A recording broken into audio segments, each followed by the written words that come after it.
দেখছেন ATN news. আমন্ত্রণ জানাচ্ছি আমাদের প্রতিদিনের নিয়মিত আয়োজন হ্যাপেনিং পয়েন্টে, পাওয়ার্ড বাই কাজী অ্যান্ড কাজিটি। আপনাদের সাথে এই পুরো আলোচনায় যুক্ত আছি আমি রুমিতা ইসলাম। দর্শক, আমরা জানি যে গত বছরের শেষের দিকে অর্থাৎ ডিসেম্বরের শেষের দিকে কিন্তু আয়কর রিটার্ন দাখিলের সময় আবার বাড়িয়েছে জাতীয় রাজস্ব বোর্ড। 2025-26 অর্থ বছরের জন্য এই সময়সীমা কিন্তু বাড়ানো হয়েছে 2026-এর 31শে জানুয়ারি পর্যন্ত।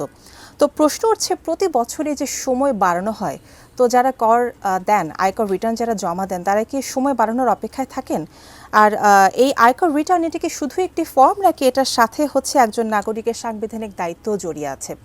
আজকের আলোচনায় আমরা আলোচনা করব যে এই আয়কর রিটার্ন কি আদৌ দেশের অর্থনীতি এবং উন্নয়নে কেমন ধরনের বাস্তব প্রভাব ফেলে, এবং আয়কর রিটার্নের আইনি বাধ্যবাধকতা, নাগরিক জীবনের প্রভাব এবং রাষ্ট্রের জন্য এর গুরুত্ব, সব মিলিয়ে আজকে আমরা আমাদের টপিক ঠিক করেছি আয়কর রিটার্ন দায়িত্ব না বাধ্যবাধকতা। এই বিষয়ে আলোচনা করতে আজকে আমাদের সাথে আমাদের স্টুডিওতে উপস্থিত আছেন মোহাম্মদ আবু নাসের মজুমদার মেজবা, সাধারণ সম্পাদক, ঢাকা ট্যাক্সেস বার অ্যাসোসিয়েশন। আপনাকে স্বাগত আমাদের অনুষ্ঠানে। ধন্যবাদ আপনাকে এবং সকল দর্শক শ্রোতাকেও আমাদের তরফ থেকে এবং ঢাকা ট্যাক্সেস বার অ্যাসোসিয়েশনের তরফ থেকে ধন্যবাদ। আচ্ছা, যেই কথা আমরা বলছিলাম যে এখন থেকে মোটামুটি একটা ট্রেন্ডের মতো দাঁড়িয়ে গেছে, যারা আয়কর রিটার্ন জমা দেন তারা মোটামুটি জানেন যে আচ্ছা ঠিক আছে, ডিসেম্বরের শেষের দিকে হয়তো আবার একটা ঘোষণা আসবে যে আয়কর রিটার্নের সময় বাড়ানো হবে। সো এই বাড়ানোটা কেন হয়, এবছর কেন বাড়লে, বা গত বছরগুলোতে এই সিদ্ধান্তগুলো জাতীয় রাজস্ব বোর্ড কেন নেয়? ধন্যবাদ আপনাকে। আসলে বাস্তবতা হচ্ছে, যারা কর দেন তারা আমাদের বাংলাদেশের প্রেক্ষাপটে সেটা ব্যক্তি শ্রেণীর করদাতা যারা, তারা সাধারণত যে একজন চাকুরিজীবী, ব্যবসায়ী, পেশাজীবী, নানা শ্রেণী পেশার মানুষ আয়কর প্রদান করে।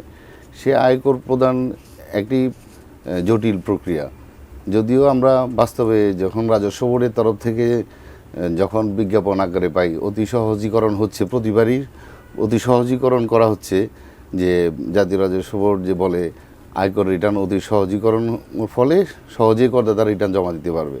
যেমন এইবারের প্রেক্ষাপটে প্রত্যেকটি করদাতা তার আয়কর রিটার্ন জমা দিতে হবে অনলাইনের মাধ্যমে, বাধ্যতামূলক। সে অনলাইনের যে রিটার্ন ফর্মটি আছে, সেই রিটার্ন ফর্মটি যখন সে ফিল আপ করতে যায়, অনেকগুলো ধাপ অতিক্রম করে সেই আয়কর রিটার্নটি দাখিল করতে হয়।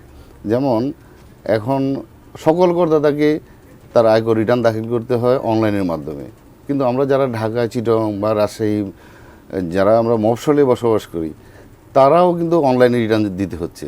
যেমন ঢাকায় যে আজকে যে ফ্যাসিলিটিটা আমরা পাচ্ছি অনলাইনের, সেই মফস্বলে যে করদাতা সে কিন্তু ওই ধরনের কোনো ফ্যাসিলিটি পাচ্ছে না।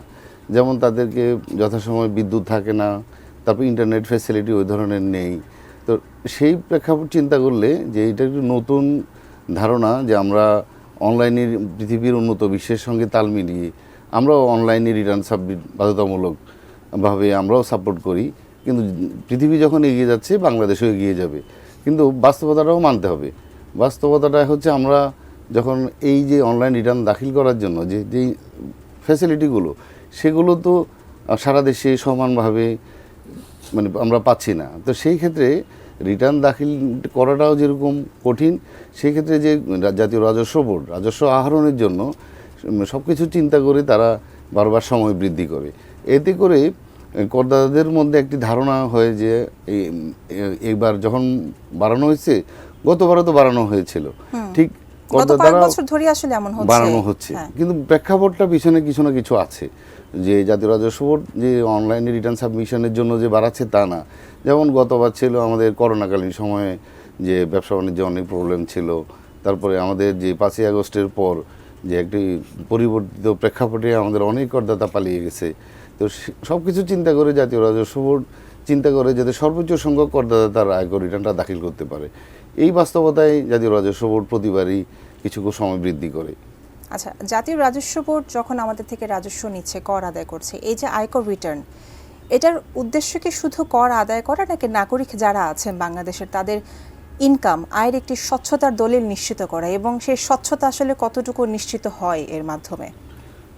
এটি আমাদের দেশের প্রেক্ষাপটে অতীতে যেভাবে জাতীয় রাজস্ব বোর্ড রাজস্ব আহরণের জন্য এবং দেশের অর্থনীতিকে সচল রাখার জন্য যে রাজস্ব আহরণ করে, সেটি একজন নাগরিকের যেমন নৈতিক দায়িত্ব, তেমনি করদাতারা, অধিকাংশ করদাতাই স্বচ্ছতার সহিত আয়কর রিটার্ন জমা দিতে চায়। কিন্তু আমরা গুটি কয়েক আয়কর কর্মচারী বলেন, আয়কর আইনজীবী বলেন, বা একজন আয়কর করদাতা বলেন, যে অধিকাংশ করদাতা যে ট্যাক্স ফাঁকি দিতে চায় তা না, কিন্তু অধিকাংশ করদাতাই তার যথাযথ ট্যাক্সটা পরিশোধ করতে চায়। কিন্তু সেই ক্ষেত্রে আমরা গৌরবভাবে বলতে পারি না যে একজন করদাতা শুধু কর ফাঁকি দিতে চায়। যদি কর ফাঁকি দিতে চায় তাহলে তো রাজস্ব এই হারে প্রতিনিয়তই বৃদ্ধি পাচ্ছে, তাহলে তো বৃদ্ধি পেত না। এবং আমার মনে হয় জাতীয় রাজস্ব বোর্ড বর্তমানে যেই চিন্তায় এই যে অনলাইন সিস্টেমে যে করদাতাদের জন্য আয়কর রিটার্ন বাধ্যতামূলক করা হয়েছে, এতে করে অনেক স্বচ্ছতা আসবে এবং জবাবদিহিতাও আসবে। এই স্বচ্ছতা এবং জবাবদিহিতার গ্যারাকলে পড়ে কোনো প্রকৃত করদাতা কি হেনস্থার শিকারও হচ্ছেন কিনা এই সিস্টেমের মধ্যে? না, এই সিস্টেমের মধ্যে করদাতারা যেমন সহজেই কর দিতে পাচ্ছে, যদি সে অনলাইন রিটার্ন সম্বন্ধে তার স্বচ্ছ ধারণা থাকে এবং পরিপূর্ণ তথ্য দিয়ে থাকে, তাহলে একজন করদাতা এই গ্যারাকলে পড়ে হয়রানির শিকার হবে না। যদি সে যথাযথ তথ্য উপস্থাপন না করে কর ফাঁকি দিতে চেষ্টা করে, সেই ক্ষেত্রে সে হয়রানির শিকার হতে পারে।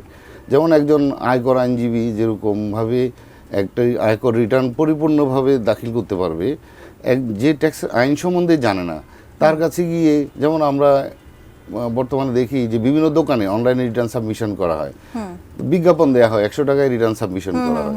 তো সেই প্রেক্ষাপটে একজন আয়কর আইনজীবী যেভাবে পরিপূর্ণ আয়কর আইন সম্বন্ধে জ্ঞান রাখে, একজন কম্পিউটার অপারেটর বা কম্পিউটার দোকানদার সে তো আয়কর আইন সম্বন্ধে পরিপূর্ণ জ্ঞান নেই, সে কীভাবে একজন করদাতার পরিপূর্ণ আয়কর রিটার্নটি দাখিল করবে?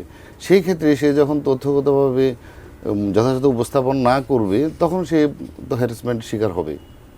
আচ্ছা, এই আয়করের সাথে আমরা যেটা বলছিলাম যে বাংলাদেশের মানুষ যারা আছেন তাদের স্বচ্ছতার, ইনকামের স্বচ্ছতার একটা ব্যাপার তো জড়িত। সে কত টাকা ইনকাম করছে, সেই হিসেবে সে দেশকে কত টাকা রাজস্ব দেবে, কর দেবে, সেটার একটি হিসাব। তো এই সব কিছুর হিসাব কি ঠিক আছে কিনা এটা নিশ্চিত করার জন্য সে যে ভবিষ্যতে আরও অ্যাসেট গড়বে, সম্পদ গড়বে, গাড়ি হতে পারে, ব্যাংক লোন হতে পারে, বাড়ি হতে পারে, এই সব কিছুর সাথে কি আয়কর রিটার্ন কি ঠিকভাবে সামঞ্জস্য করা হচ্ছে কিনা, যে এটা দাখিল না করলে সে বাড়ি কিনতে পারবে না, গাড়ি কিনতে পারবে না? ব্যাপারটা ওই ধরনের না। একজন করদাতা সে যে ইনকাম করে, সে সাধারণত একটা গাড়ি কিনবে, একটা ফ্ল্যাট কিনবে, বা একটা বাড়ি করবে, বা তার সম্পদ অর্জন করবে, এটাই স্বাভাবিক। কিন্তু সে যদি তার কষ্টার্জিত আয় যথাযথভাবে উপস্থাপন না করে, তাহলে সে তো পরবর্তীতে সম্পদ অর্জন করলো, তার আয় নেই, তাহলে সে তার এই সোর্সটা কি? গভর্নমেন্ট জিজ্ঞেস করবে যে তার সম্পদ বৃদ্ধি পেল কিন্তু আয় নেই, তাহলে তো সেটা তার যথাযথ উপস্থাপন হলো না। একজন করদাতা যদি যথাযথভাবে সে আয় প্রদর্শন করে এবং সম্পদ অর্জন করে, এতে করে রাষ্ট্র যেরকমভাবে রাজস্ব পাবে, ঠিক তেমনিভাবে তার স্বচ্ছতাও যথাযথভাবে উপস্থাপিত হবে। যদি সে সম্পদ অর্জন করলো, তার আয় নেই, তাহলে সে তো যথাযথভাবে সম্পদের ব্যাখ্যা দিতে পারবে না, তখন সে করাপশনের মধ্যেই পড়বে। পরের প্রসঙ্গটি চলে আসবে তাহলে সাদা টাকা কালো করার বিষয়টি নিয়ে আমরা কথা বলবো। তবে এই মুহূর্তে আমাদের একটি বিরতির সময় হয়ে গেছে। দর্শক, হ্যাপেনিং পয়েন্টে এই মুহূর্তে একটি বিরতি নিতে হচ্ছে। ফিরে এসে আলোচনাতে থাকবো, সঙ্গেই থাকুন।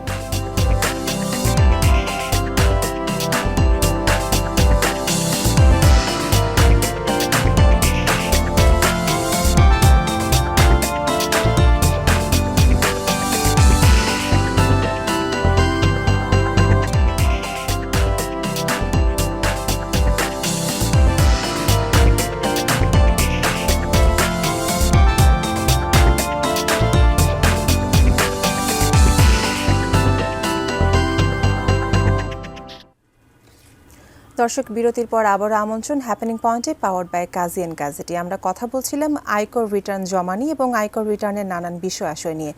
বিরতির আগে যে আলোচনাতে আমরা ছিলাম, যে এত কিছুর পরও বাংলাদেশে কিন্তু প্রতি বছর সুযোগ রাখা হয় কালো টাকা সাদা করার ব্যাপারে। বড় বড় ব্যবসায়ী যারা আছেন, অনেক টাকা কালো টাকার মালিক যারা আছেন, তাদের সুবিধার জন্য এই বিষয়টাকে আপনি কিভাবে দেখেন? ধন্যবাদ আপনাকে।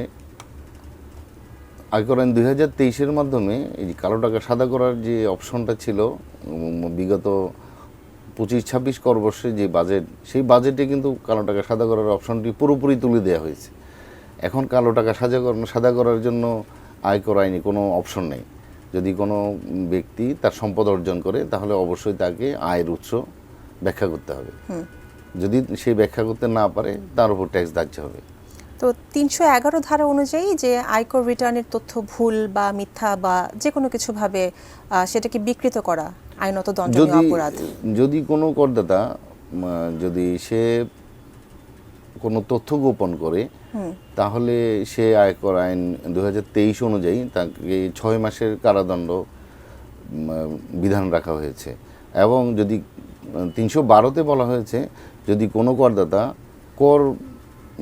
করকে সে করতে চায়, গোপন করতে চায়, ইচ্ছাকৃতভাবে কোনো করদাতা যদি তার কর গোপন করে তাহলে তার ৫ বছরের জেল, অনধিক ১ বছরের সশ্রম এবং বিনাশ্রম কারাদণ্ডের ব্যবস্থা করা হয়েছে। এর ফলে সমাজে একটি বার্তা যাবে যে কোনো ব্যক্তি যদি আয় এবং কর গোপন করার চেষ্টা করে তাহলে তার শাস্তির বিধান আছে। সেক্ষেত্রে অনেক করদাতাই চাবে যে সে যাতে এখানেই তাহলে আরেকটি প্রশ্ন চলে আসে, সেটা হচ্ছে এই যে জরিমানা, কারাদণ্ড যে বিধানগুলো আছে এই ব্যাপারে, এই বিধানগুলো বাস্তবে কতটুকু প্রয়োগ হয় এবং যখনই আইনের প্রয়োগ হয় তখন মানুষের মধ্যে একটা ধারণা আসে যে এই জন্য এই শাস্তি হতে পারে, তাহলে আমি এটা না করি। এটা কি শক্তপোক্তভাবে বাংলাদেশের প্রেক্ষাপটে গুরুত্বের সাথে দেখা হচ্ছে কিনা? এখনও ওইভাবেই এই সংস্কৃতিটা গড়ে ওঠে নাই। তবে যদি কোনো ব্যক্তি আয় এবং কর গোপন করে সে প্রথমে জাতীয় রাজস্ব বোর্ড চেষ্টা করে তাকে অবহিত করার জন্যে এবং তার থেকে সর্বোচ্চ কর আদায় করার জন্য।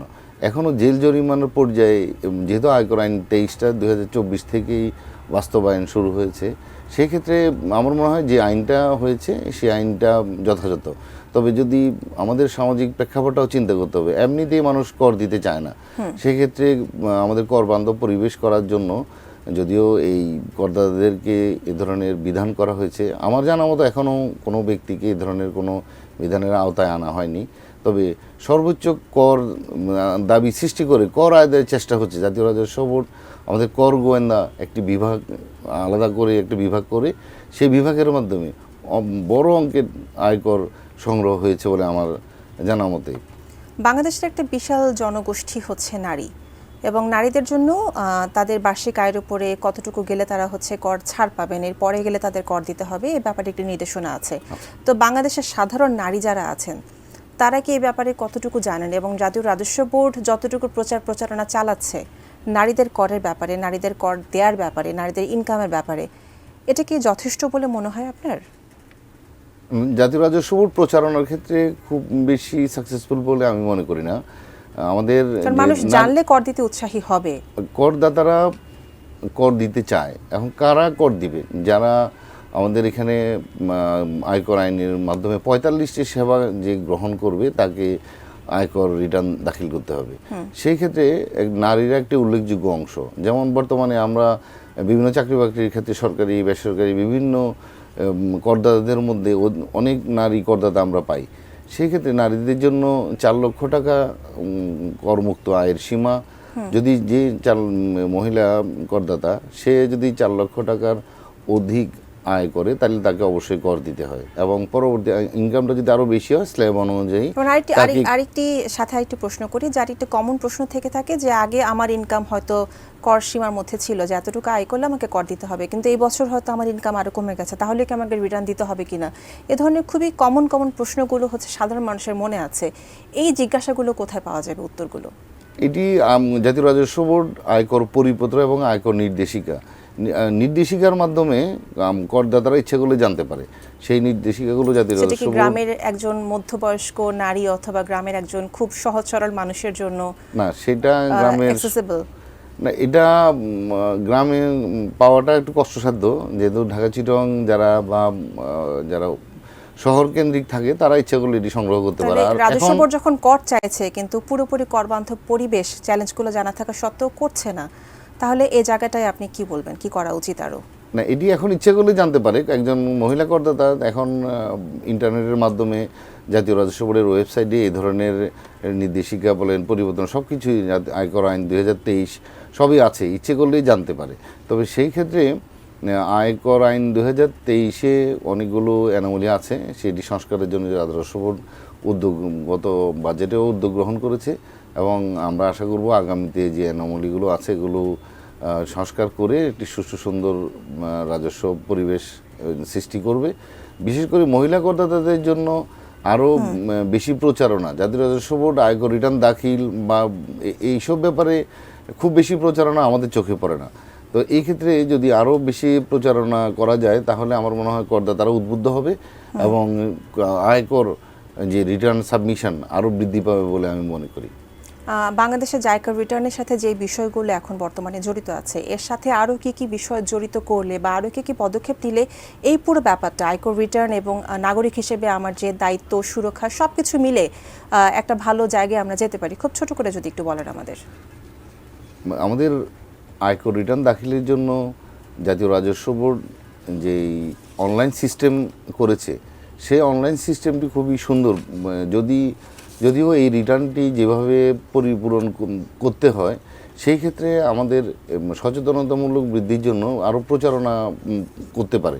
জাতীয় রাজস্ব বোর্ড যদি আমাদের ইয়াতে প্রিন্টিং মিডিয়া এবং ইলেকট্রনিক্স মিডিয়ায় যে আরও বেশি প্রচার করে তাহলে আমার মনে হয় যে সচেতনতা আরও বৃদ্ধি পাবে এবং একজন করদাতা যদি সে রিটার্ন দাখিল করে তাহলে কি তার কী বেনিফিট হবে, কি না করলে কি বেনিফিট হবে, এই ধরনের প্রচারণাগুলো ফলে আয়কর রিটার্ন দাখিল আরও বৃদ্ধি পাবে এবং রাজস্ব আদায়ও অনেক গুণ বৃদ্ধি পাবে।